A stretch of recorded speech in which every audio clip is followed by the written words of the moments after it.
Okay, so it's meeting 6 of Footballland. Foot.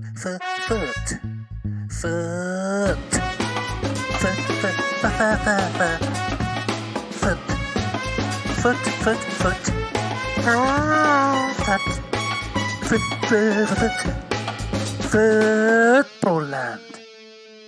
My name is Anthony Richardson. I am the CEO of Footballland, a theme park that we're building in Qatar for the Qatar World Cup. And you, Mark, are... I'm Mark Davidson, and I'm the ride engineer for aforementioned theme park. Let's remind ourselves of the rides we've designed so far. The Leicester City Fairyland, the Tunnel of Wagner/Donald/Joachim Love, Jimmy Conrad's Conrad Biscan 3000, Steve Mechanical Bull, Marek Larwood's Football Hunger Games, Sir Alex Ferguson's Mind Game Simulator, Nima Dudra's Betrail Monorail, Escoffiation Football, Steve Cabaret, and... the School Sports Football Simulator.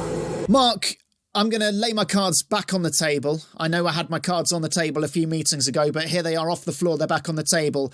I don't want us to talk about whether or not there's a gap between football and land anymore. I've seen your cards, Anthony. They don't chime with my cards. I think there's an ostensible gap between football and land. There has to be. Okay, well, I think this will put that to bed. A 1, a 2, a 3, a 4. There's no gap between football and land. It's not that kind of place. If there is a gap, it's imperceptible. A wee font size, one space. A wee font size, one space. Hold the note. Okay.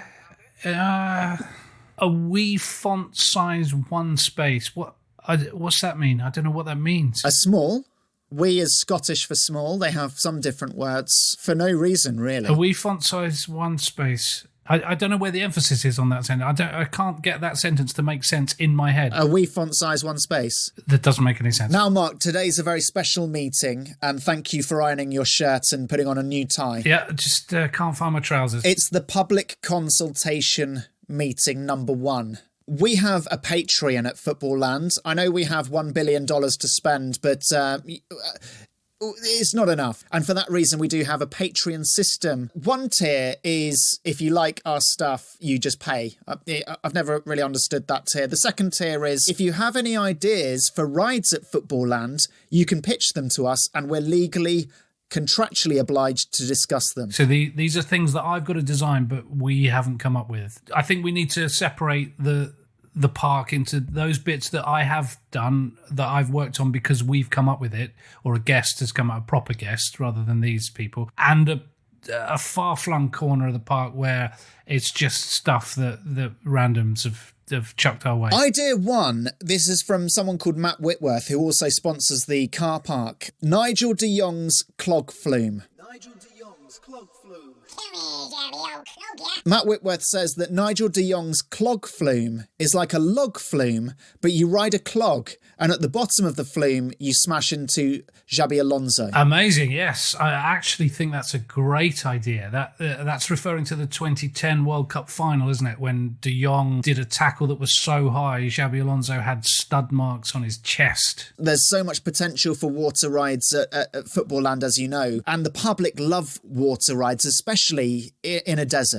He wasn't punished for that in the 2010 World Cup, was he? The referee, he was our own Howard Webb, refereed that match. So maybe part of the clog flume has a life-size replica of Howard Webb, who's either just looking the other way, or you see the violence of the clog crashing into Xabi Alonso's chest, and the referee figure just said, play on. Now, how are we smashing a clog into, I imagine it's a clog that lots of people sit in. Is it just a big paper ring with a picture of Xabi Alonso in? No, I think it's got to be more violent than that. Going with the Spanish theme, could he be a giant piñata? Could it be Xabi Alonso as a giant piñata, yeah, which when you smash through it, rains down Spanish sweets on the ride goers? Yeah, that's closer to how I think this should work.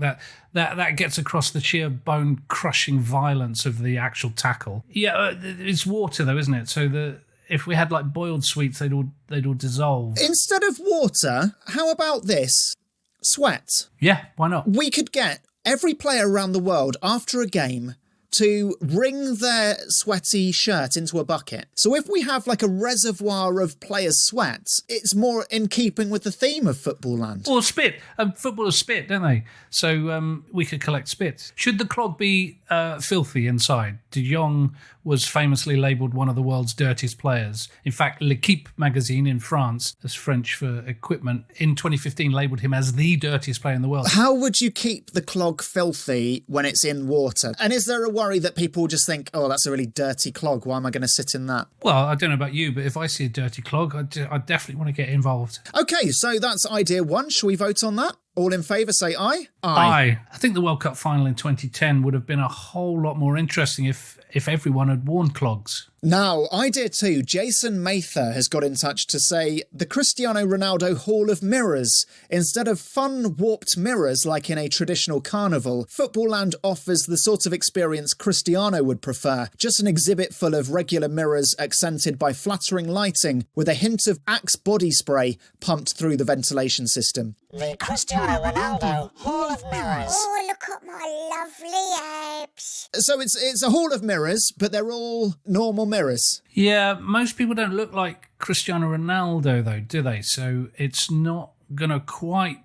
be what he wants. I don't really know, but he is a beautiful man, isn't he? Is he? Well, it depends on what era. If you look at his early days at Man United, he was full of zits, like spots, and very greasy hair. It feels like he's a man who's spent a lot of time putting lipstick on a pig. So maybe some of the mirrors reflect his early days at United, where so a visitor could look in the mirror and it digitally adds zits and greasy hair. Yep. And in another mirror, it works on your abs. And maybe in another mirror, you stare into it and Ronaldo's own bored wife and children stare back at you, like in his own Instagram photos. Could we get a mirror that has a moth on his face, like in the Euro finals? We could get plenty of moths. In fact, we could even get the actual moth. I don't know if it's still alive, or we could get the dead moth. I'm sure someone's got it in a museum somewhere, and just put a little robot in there and have that flying around the place. And if you're lucky, that can land on your face. The Ronaldo aftershave, CR7,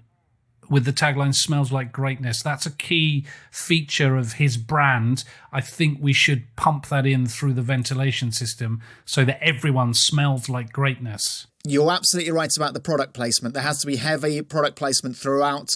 He endorsed some oil company, didn't he? So could one of the mirrors just be very oily, like and have an oily film over it and power a small car? Maybe you have to design your own pants before you go in. That would be lovely, like, those small cafes where you get to decorate your own plate. OK, let's vote on the Cristiano Ronaldo Hall of Mirrors. All in favour say aye. Aye. Idea 3, Matt Whitworth again. Where's the A-maze in Van der Beek? Where's the amazing Van der Beek? I'm Donny Van der Beek. Find me. So basically it's a maze filled with lookalikes of the actor James Van der Beek, but one lookalike in there is of Donny Van der Beek, or it could be the real Donny Van der Beek. Yeah. And you've got to find him and escape to win an inflatable banana. Okay, I think it's an intriguing idea. I'm very keen on it. What's stopping you from escaping? So you find Donny. Can the James Van der Beekses,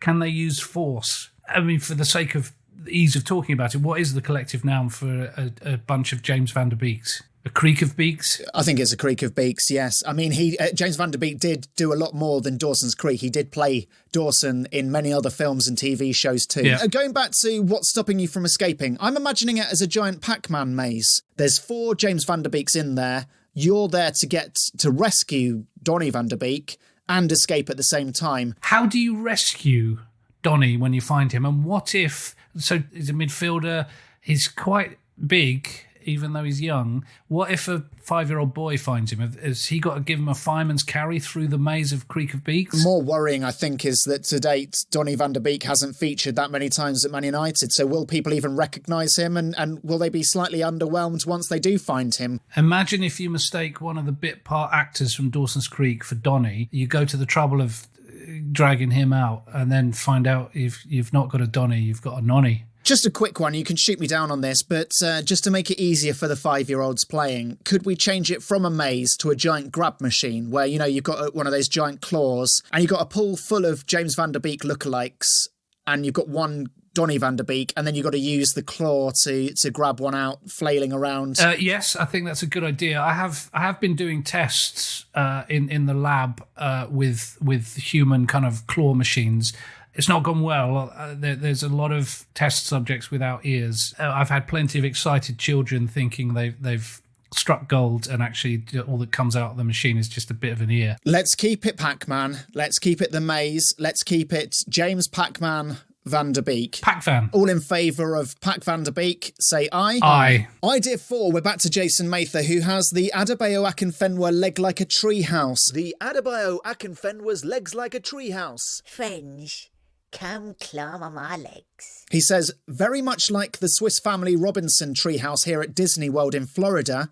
Does he work there? Except instead of climbing up an actual tree, you would climb up one of Adebayo Akinfenwa's legs and climb down the other. Okay. So it's a climbing frame, but using the man everyone refers to as the Beast because he has such strong legs. Adebayo Akinfenwa is obviously a legend of the game in this country, but are we missing a trick by not having Adama Traore? Because he's got similarly sized thighs. He plays international football, but also the physios before every game, they oil his body so he's not caught. They oil his arms, they put baby oil over his legs. And you imagine climbing up someone's legs that have been coated in baby oil. Well, that would be hard, yeah. I'm happy with anyone, but basically the stipulation is they have to have massive thighs. They'd have to be shaved, the legs, wouldn't they? Because otherwise, if you grip hold of the leg hair, it's going to make it easier. You grab a handful of that. It's not a challenge, is it? You'd have to have someone oiling this, every half an hour just to keep the oil on, because people climbing up the legs, they're going to get all oily and they're going to rub the oil off. So we're going to have an attendant just with just a huge, just oiling night and day. I can design something like a chocolate fountain or a cheese fondue thing that just dribbles oil from below the short line. So all in favour of the Adebayo Akinfenwa / Adama Traore leg like a treehouse, say aye. Aye. Well done, patrons. It's going to be chucked in some corner of the park that no one ever gets to, but really enjoyed your rides. Thank you.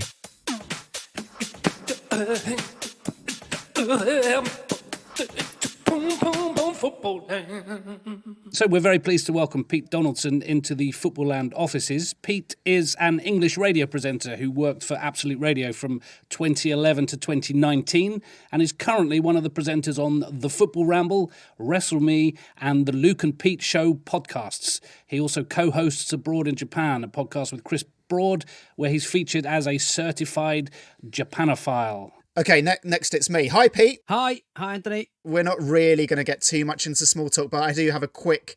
Well, it depends whether you're into small talk or you'd rather just leap in, but I do have one prepared. Mm-hmm. Yeah, hit me with it. Okay, do you think you've already listened to the best piece of music you'll ever listen to? That is great small talk, mate. I mean, it depends on if Starship ever come back with a new single.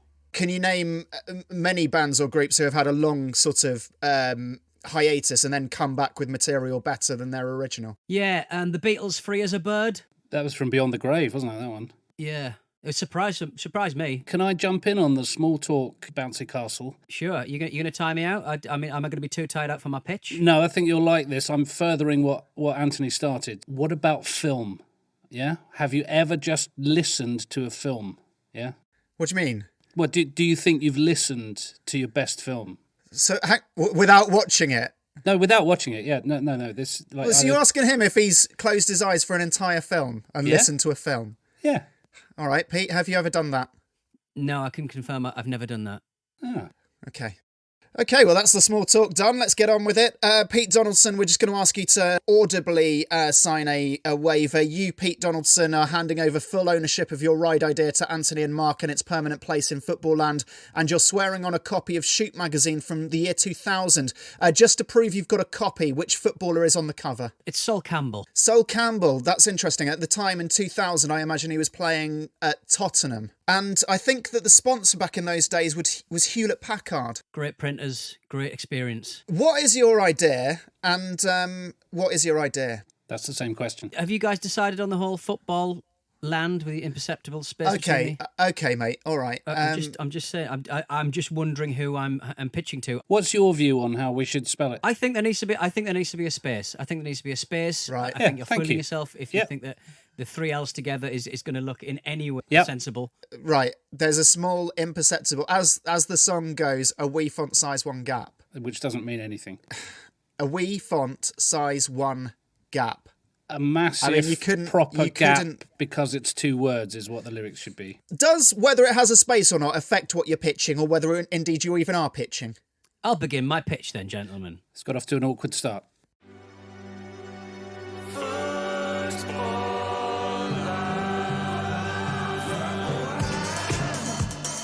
I was thinking about your football land. Now, most of the people at football land will be expats, British expats. So you need something that reflects the full gamut of how like a British theme park operates. So for every like Nemesis, your Wickermans, your Oblivions and stuff like that, the Rat at Lightwater Valley, there's always some corner of the theme park that has more in common with your more like regional kind of parochial fun fairs. The ones that just appear for a month and they disappear. Are you familiar with those? I am indeed. Very much Can I just interject slightly? I don't want to get all political here, but you're from the northeast of England. Correct, I think yeah. you're a Newcastle United I fan, am aren't you? indeed. Now, which theme parks are you familiar with yourself? Well, everything up from down from rather Lightwater Valley, your Flamingo Lands and stuff like that, right down to the one that would be in Greyfields, where you'd be on a twister or a meteorite, all operated by a man who's wearing a leather waistcoat in June. I know it's not the right region, but it's close enough to go there for a day trip. Did you ever go to the Polo Tower at Morecambe Bay? I didn't know. I don't think I've ever been to Morecambe. What's in the Polo Tower? It was a giant tower sponsored by Polos, and the top observation deck, I think, was in the shape of a giant polo. I see, right. Food for thought, anyway. I once went on the Grand National ride at Blackpool Pleasure Beach, and it was about a week before someone fell out of it. When I read that they'd fallen out of it, I wasn't surprised because it was the most thrilling fairground ride I've ever been on. And then you find out, that danger that is supposed to be simulated was 100% real. The kind of corners of the fun fairs that I enjoyed as a youngster, a fairground, if you will, there was like always the smell of sawdust, teenagers touching each other up against a 6 foot high spray painted picture of Angelina Jolie on the side of like a waltzers or something. So those pictures of celebrities are always really badly done. You sort of you'd know it was Indiana Jones because of the hat and the bullwhip, but facially he looked more like Stephen Hawking. Mickey Rooney. And also, if they employed local people on a temporary basis, you could be sure that the person operating the most dangerous ride in this bit of the fairground would be the town drunk who was struggling to stand up. I mean, that literally happened to me in Kent. You're queuing for this, you're thinking, it's a bit dangerous, and then you see who's operating it. It's like, do you know what? I'm all right. I'm going to go and do something else. I went on a local Christmas travelling fair in my town, and there was one ride where there was a height restriction. It was the only one with a height restriction, but the attendant on that ride was bless him, smaller than the height restriction. So I thought, Right. if there is a problem, It's then the blind leading the blind. I don't think you're going to be able to help. I don't think he'd be able to get up there and help. But I think it's just because he stooped over quite a lot. He had if like Superman, when he got undressed in the phone box and sort of looked all powerful after being Clark Kent, this man, maybe if there was an emergency, he would unfurl his back to be 6'7" and storm to the rescue. But I doubt it. Stretch out that lumbar. So this sounds lovely. A British fun fair in the park, in a small corner where we can potentially just forget about it. Yeah, this is why I am proposing Paul Dummett's Meat and Potatoes Mini Fun Fair. Roll up, Paul Dummett's Meat and Potatoes Miniature Fun Fair.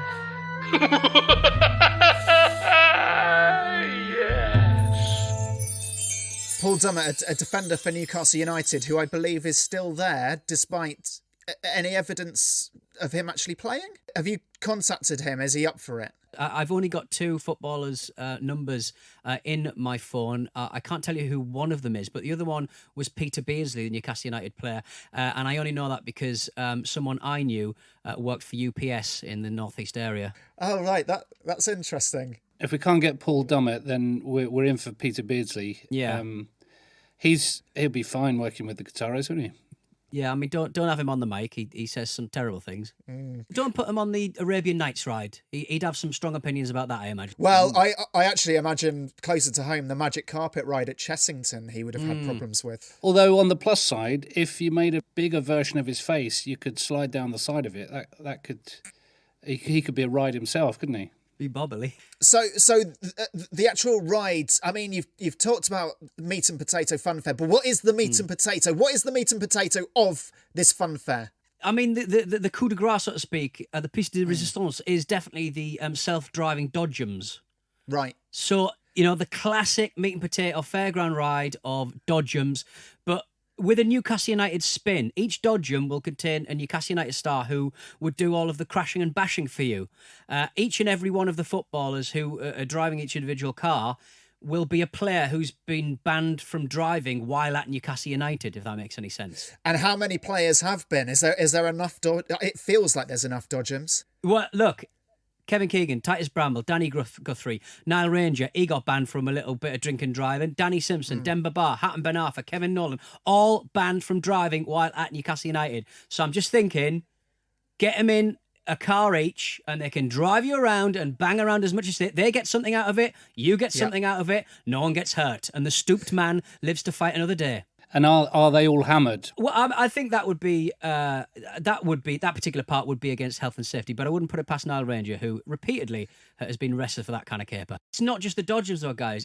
We've got Nobby's trumpet, a big like hell slide that starts in like a big funnel where the trumpet comes out, and you end up getting shot out of a big soggy valve. We've got like an ASMR zone. Alan Saint-Maximin, ASM. His ASMR zone is like a sensorial hall of mirrors. So you've got your reflective surfaces, your classic hall of mirror reflective surfaces, but then you've also got massive speakers like pumping out like ASMR, whispering encouraging mantras to you while you bump into bits of perspex and noises of him brushing your hair. I'm not a person who is susceptible to ASMR, but I know someone who is, and they listen to things very carefully, like hairdressing and cutting people's hair and whispering things, and they spend a lot of time on YouTube. Sort of, they listen to things and you can see them touching themselves a little bit, but like not in a sexual way. It's more like they all say that though, don't they? Brushing their earlobes and things like that with glee. Excuse my ignorance, but what is ASMR? It's sexy. People who get sexed on by brushing and like tickly sounds. Tickly sounds. Yeah, like crunching foil. Actually, that's a bad one. That would annoy people. But like kind of people who stroke hair and comb hair and rattle their fingernails on combs and stuff. It's. I can understand why people get off on it, but every single person I know who enjoys it are at pains to suggest that it's not a sexual thing, when I think we all know it is a sexual thing. It is pretty sexual, and there's nothing more sexual in a way than Alan Saint-Maximin delivering this ASMR. I mean, I don't know how many ASMR, the Venn diagram between people who are susceptible to a bit of ASMR and Newcastle United fans, I'm just not sure how big the Venn diagram is, but I think that Alan Saint-Maximin definitely transcends those boundaries, and he'd be the perfect person. You could have like kind of Newcastle United related noises, like the thin raspy thwack of a fist on a horse's mouth. John Carver chewing. Yes. The John Carvery, is that a meat van that could exist within your funfair? Oh, a meat definitely. van called the John Carvery. Definitely. It has suspect hygiene, but it means well. And you wouldn't want to close it down, but you pretty much should. You're glad it's around, you just don't want to be faced with it. Yeah, I like the sound of him chewing. Yeah. I'd fall asleep to that. Steve Bruce massaging a big kebab spit. Oh, hello. What about Steve McClaren trying out different accents in your ear? Yes. Soft Belgian accent, a soft Dutch accent. Chinese. He goes to accents where you're not sure if he's being a bit insensitive culturally. He goes through a lot more African nations than perhaps you're comfortable with. Starts in Kenya and you're like, where's this going? Think you're safe, and then he's straight over to Botswana. I've got a video of him having a go at the throat clicky ones. I'm not allowed to share it, but it's pretty special. And when he starts calling African nations by their original British colonial names, when he starts calling it Rhodesia, then you're like, Steve, this ASMR is, I'm still turned on. Yep. But it feels like Peter Beardsley all over again. Roll up, Paul Dummett's meat and potatoes miniature funfair.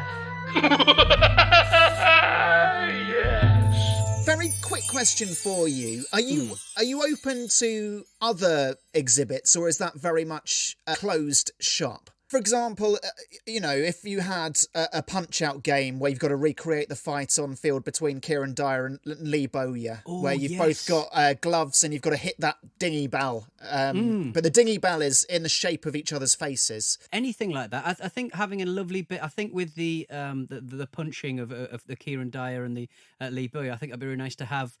After you finish the punching, you have to apologise to the machine in front of your manager and the tea lady. Mike Ashley's Sports Direct Rave Up, where you pay a lot of money to go into the Sports Direct warehouse, and actually you're there for 24 hours. It's less of a rave. It's more a shift of work, just loading stuff from the warehouse and sending it out for delivery. Yeah, and getting checked for items as you leave. You have got glow sticks. Yeah, and there's a drum and bass pumped in. You're just not allowed to dance to it. Have you thought about going further back in terms of fair folklore to the Middle Ages? For example, I'm talking jousting, because you've got Sean and Matty Longstaff, haven't you? And Longstaff is a very sword evocative way. So if you have you could have them jousting each other on horseback.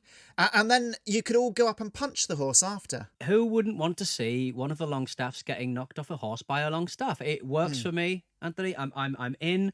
Paul Gascoigne's Hook a Duck. Yes.